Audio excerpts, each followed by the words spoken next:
What's up, everybody? Cody Roark here, senior NFL analyst at Pro Football Network. Just checking in. I want to show you guys what we do with our mock draft simulator. Because I covered the Denver Broncos for the Locked On Podcast Network, I'm going to be the Broncos general manager using the Pro Football Network mock draft simulator. So I'm going to pop that up here on the screen, folks, and we're going to go through our analysis all together as to why I'm making the choices that I'm making. So we are going to let's do a 3-round mock draft. That is slow. I'm controlling the Denver Broncos. Now, let's draft. All right, so first off, what you're going to see, you can receive trades from the computer and you can propose trades as well. Now, right now, Trevor Lawrence is off the board. He's number 1 to Jacksonville. Zach Wilson goes to the New York Jets. Justin Fields goes to the New England Patriots, who trade up to number 3 with the Miami Dolphins. Interesting that they would do an in-division trade. Trey Lance goes to 4 quarterbacks off, like back to back to back. So 4 quarterbacks off the board. Penei Sewell goes to Oregon, where Joe Burrow is going to get help. Devonta Smith to Philadelphia. Jamar Chase to Detroit. Kyle Pitts to the Carolina Panthers. Now, the Denver Broncos here, folks, they are on the clock, and we have received one trade offer from the Las Vegas Raiders.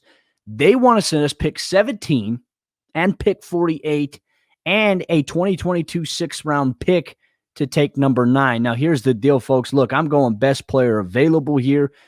There's a belief in the player that I want the Broncos to select altogether. Let's say that they don't address it in free agency. Cornerback is a big issue. For me, I am going to decline the trade. I do not want it. Not listening to the trade. We could take a look here at the team needs here altogether. If you look at the AFC West, it mentions cornerback, running back, linebacker, edge, and safety here for the Denver Broncos. So obviously that's a cool little feature there. Clicking off on the screen, though, let's see that. Get rid of that, and I'm going to close that. I can propose a trade. I'm not going to do that, right? Let's see what the trade offer is. I'm going to reject it here.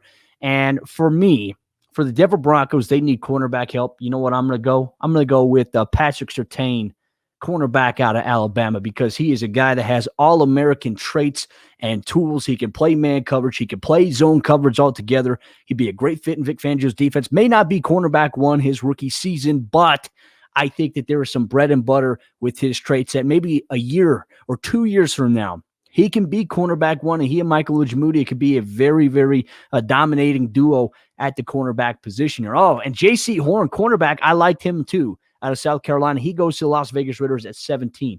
So we're going down the list here in round number 1. It's concluding. We're going to be doing a 3-round mock draft here for the Broncos. We've addressed cornerback altogether.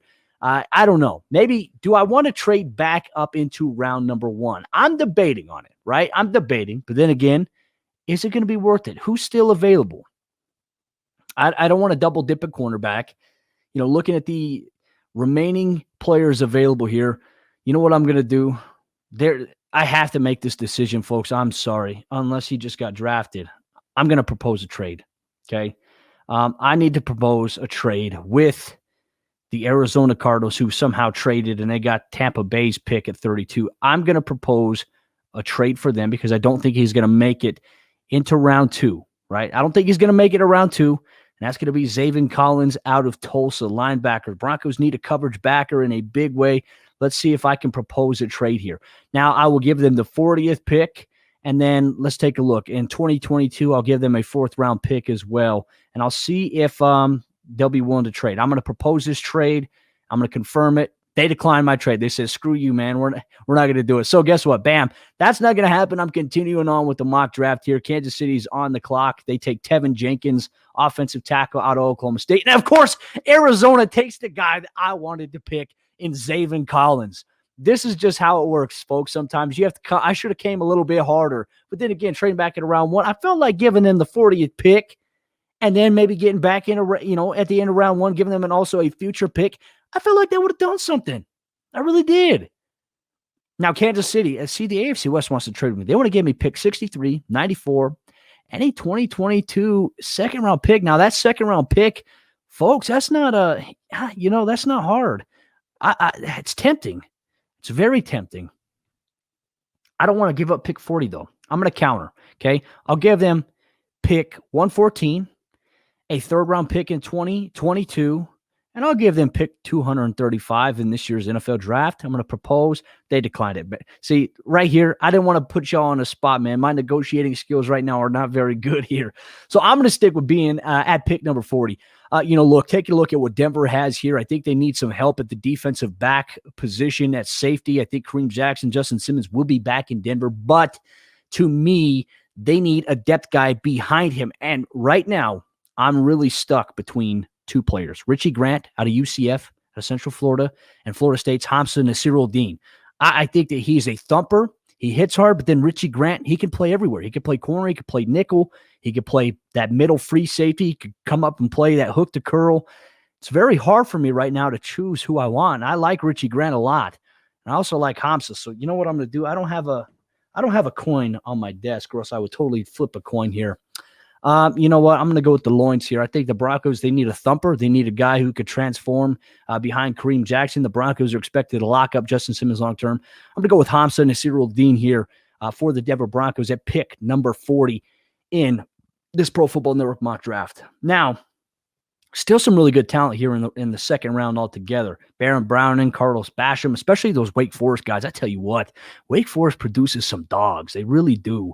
So Denver, they're not going to be on the clock now, probably until, round 3, pick number 71. So we have a long ways to go. Asante Samuel Jr. goes to the Seahawks. I was looking at him as one of my potential guys if I was going to double dip, essentially. So we've addressed cornerback. We've addressed safety. Now the Broncos' positions here, linebacker, edge rusher, I don't know. I don't know where to go here. It depends on who's available. The guy I just wanted is gone. Now, Washington football team selects Dylan Moses out of Alabama, so I think that's going to make my decision a little bit more difficult here. But let's take a look and see how the board falls. There's still some really good picks left. We're getting close to round number 3 here. Eric Stokes, cornerback out of Georgia, goes to the Miami Dolphins. Okay. Nice fit there. Tylan Wallace going to the Baltimore Ravens. Michael Carter. I liked him, running back out of North Carolina, going to the Jaguars there. He's a phenomenal player, obviously with a 9.6 yards per carry last year. I think he had 10 touchdowns altogether. They were really good. Javon Holland, safety out of Oregon, goes to the Houston Texans. The Broncos will be on the clock here in just a couple picks. Amon-Ra St. Brown going to the Cincinnati Bengals. Now, the Jets have proposed a trade. They want to give me their 86th pick and a third-round 2022 pick altogether. Look, I'm going to reject that trade here. Baltimore wants to trade. They want to give me pick 104 for a 2022 Baltimore third-round pick.